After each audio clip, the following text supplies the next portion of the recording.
what you have in your Jonathan Edwards collection.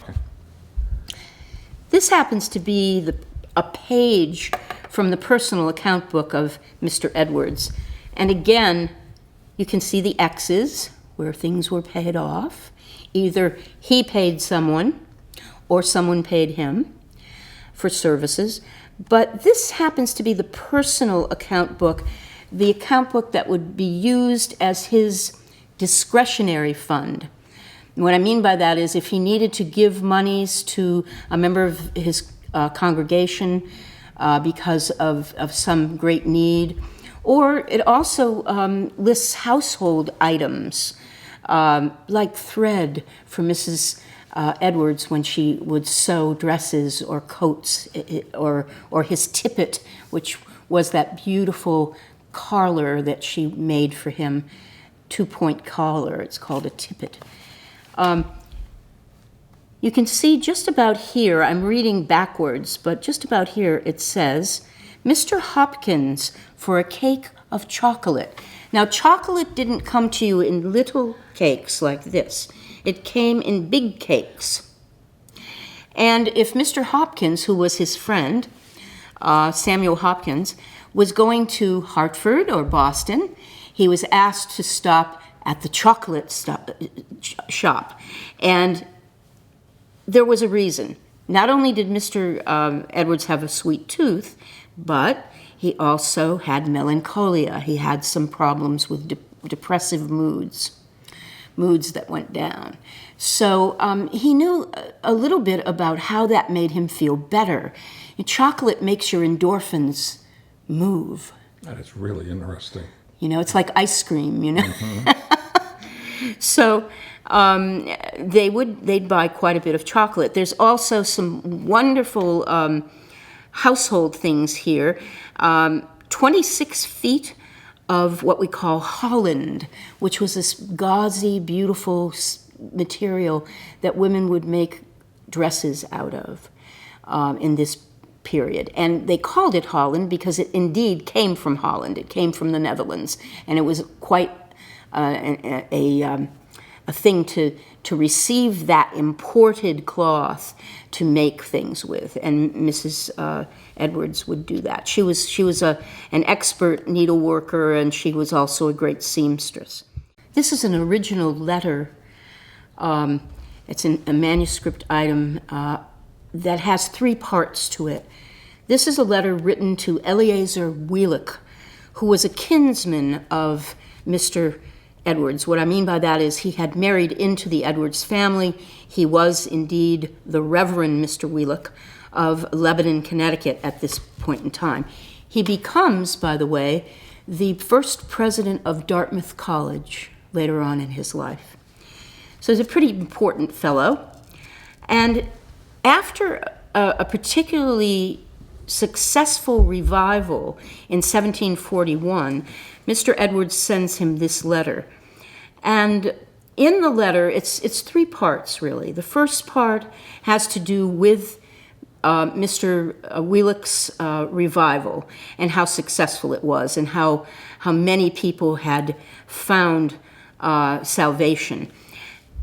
The second part is really interesting because revivals after the beginning of the Great Awakening here in Northampton, it was as if Mr. Edwards lit a fire through the entire Connecticut Valley and up into Connecticut. And everyone wanted a revival. Now, his father had been at East Windsor his entire pastorate. But he did not have a revival, and his people were chafing under that. And Edwards knew it. So when he wrote another letter to Wheelock and said, "Will you please gather a group of young ministers to preach a revival in East Windsor for my father, with my father?" And they did, and it was extremely successful. So this is a thank you also. So this is congratulations on your recent revival. This is thank you for bringing revival to my father's congregation. But this last part is the most important part. He speaks about Whitfield, George Whitfield, who was the pioneer a missionary from England who came to the colonies and set the colonies on fire with his preaching. 1741 was the beginning of troubles for Mr. Edwards, theological troubles with his congregation. And he says here, would that my congregation would listen to me the way they have listened to Mr. Whitfield recently. Yes. So he was a rival in the revival. Yes, yeah, but he loved Whitfield and considered him a great friend. But my favorite line from this is when he says at the end of the letter, he says to Mr. Wheelock, "May you be a burning and shining light for the Lord." That's taken right out of the epistles of St. Paul. And it really shows Edwards's focus, which was the salvation of souls. May you be a burning and shining light. He was very controversial here in Northampton and was forced to leave. Did he go on to find success elsewhere as a revival? Yes. He went on to Stockbridge, Massachusetts, where he wrote his greatest, probably on freedom of the will and on original sin, was written there. I look upon Northampton as a crucible, if you will, almost as if Mr. Edwards was in a blacksmith fire here in Northampton, where he was refined here. He was tested and refined. And because of Northampton, he went on to write some of his greatest theological works. Then, of course, everything was familial for him. You know, he came here to help his grandfather, Solomon Stoddard, who was the great and grand master of this entire valley for 60 years of pastorate. It was all familial, you know. Everything that happened to him was familial. His family wanted him to come to rescue his grandfather because his grandfather was getting older. He needed help in his ministry. In the beginning, Edwards was the fair-haired boy of the congregation, truly. But later on, after the death of his grandfather, and the first revival that he had in 1735,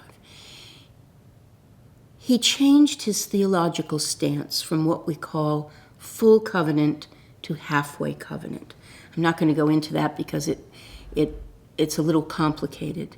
But it was a different theological stance. It was very much like Boston's stance, think Cotton Mather and Increase Mather.